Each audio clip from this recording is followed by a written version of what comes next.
Așa cum am spus și excelența sa, ne-am apropiat de marea finală a acestui eveniment. Sperăm mult că aveți răbdare să vedeți cu ce vom încheia. Cireașa de pe tort, dacă am putea să-i spunem așa. Așa cum a spus și doamna Tiersman, este viitorul acestei țări. Și dacă nu viitorul, oare ce merită să fie cu adevărat încurajat? Urmează să vedem o fermecătoare colecție extraordinară. Știu că toate femeile care îmbracă rochii de la ea se simt atât de femei. Este vorba despre o colecție de primăvară, un tribut adus anilor 50-60, cu stofe achiziționate de la cele mai importante case producătoare de textile din Europa. Această colecție va fi accesorizată cu poșete de la Vitalie Burlacu, iar cea care a dat numele acestui brand și care stă în spatele lui se numește Georgette.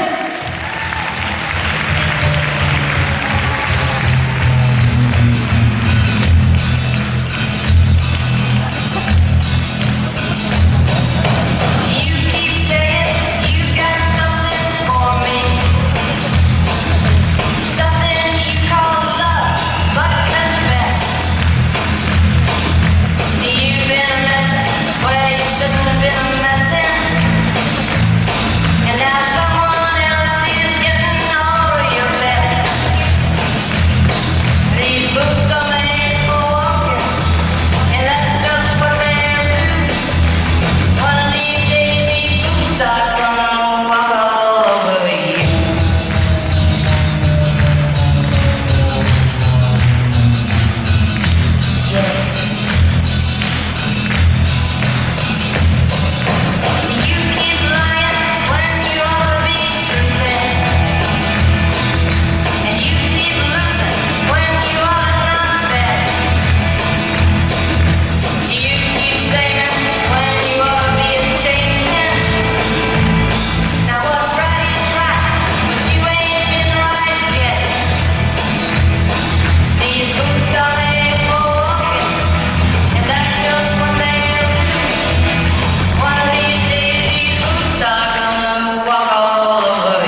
începe la ea și pentru că merge bine afacerea.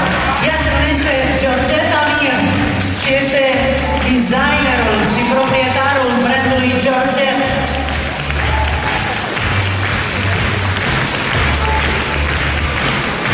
Creme de la Creme vă prezintă cea mai delicată panna cotta, pregătită din zahărul francez 5 inimioare extra fine. Stimați invitați, veți putea savura aceste deliciu la fourchetul nostru. Mulțumim! Cine a primit a doua porție de panna cotta poate să o dea dușmanilor.